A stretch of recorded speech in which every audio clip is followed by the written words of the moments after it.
Well, as we keep on going through these bowl previews on Wednesday the 28th, we get a game with a couple of interesting quirks, I guess. Number one, I'm a big believer that weird things happen when you play college football in baseball stadiums.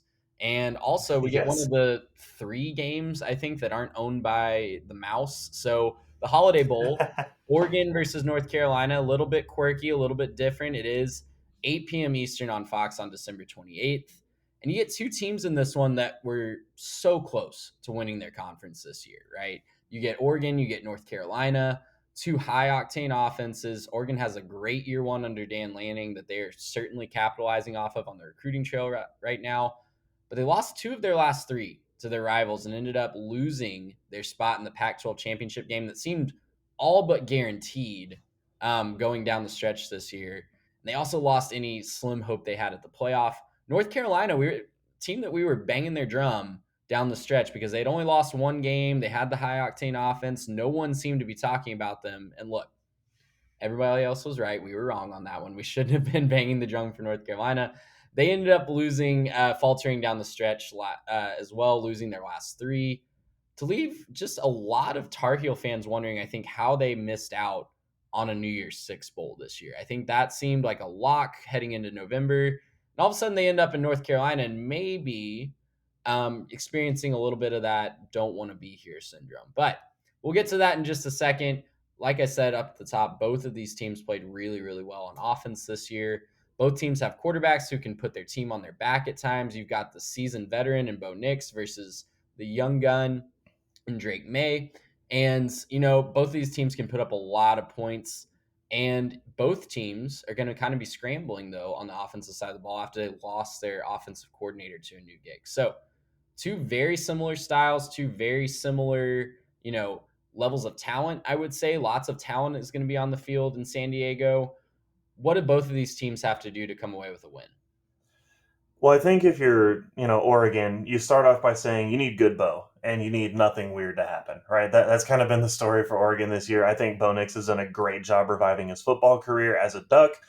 He had 3,300 yards this season, 71% completions, and 27 touchdowns. Fantastic year for him, coming out of Auburn where, he wasn't necessarily at his best. I don't think maybe the fit was right there. I don't know what the situation was, but here in Oregon, he seems to have found something.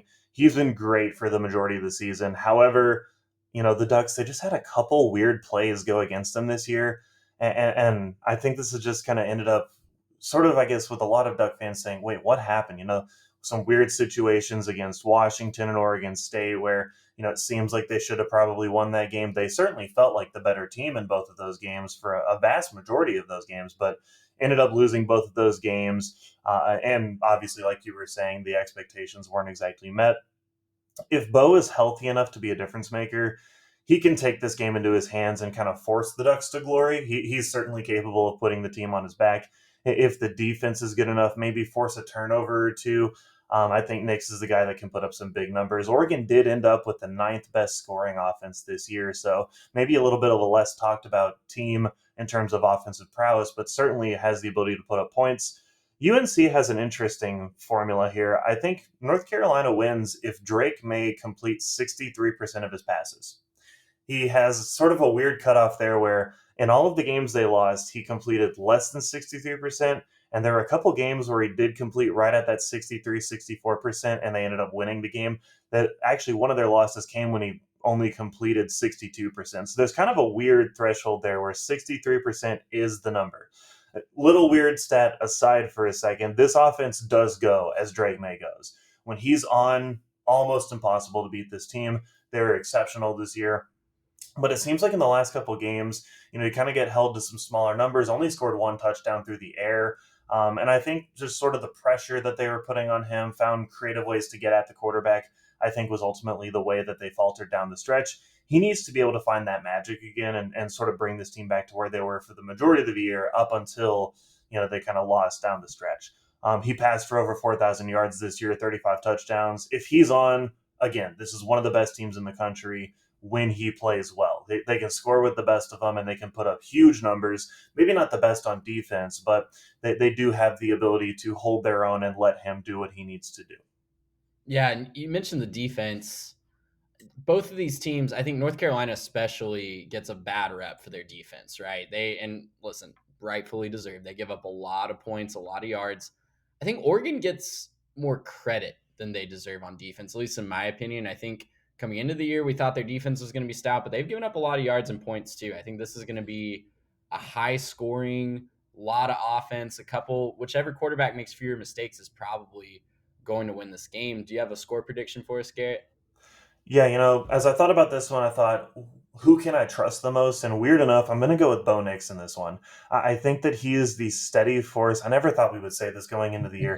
Bo Nix is the steady force in this one, the veteran presence who can say, if we get down 14 points, we're not out of it, right? If we get, in a situation late in the game where I need to lead a drive, I can do that. Whereas with Drake May, I just don't know that we've seen him do that consistently enough, and the end of the season was a little bit of concern for him. I do think it's a high scoring affair. I'm going to go 48-43 in favor of Oregon here. Lots of points, almost nobody stopping anybody, but I do think that Oregon will be able to stall a couple of drives and force North Carolina to settle for field goals.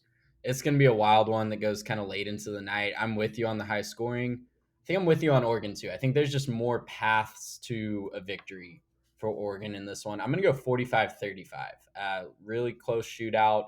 Oregon pulls away in the end. I think it's going to be a lot of fun. Make sure you tune into this one, especially if you like offense, and make sure that you support non ESPN owned bowl games because they are dying. They're going extinct. We need to Yes. support them while we got them. Have a great rest of your holiday break, everybody. Make sure you tune into this one.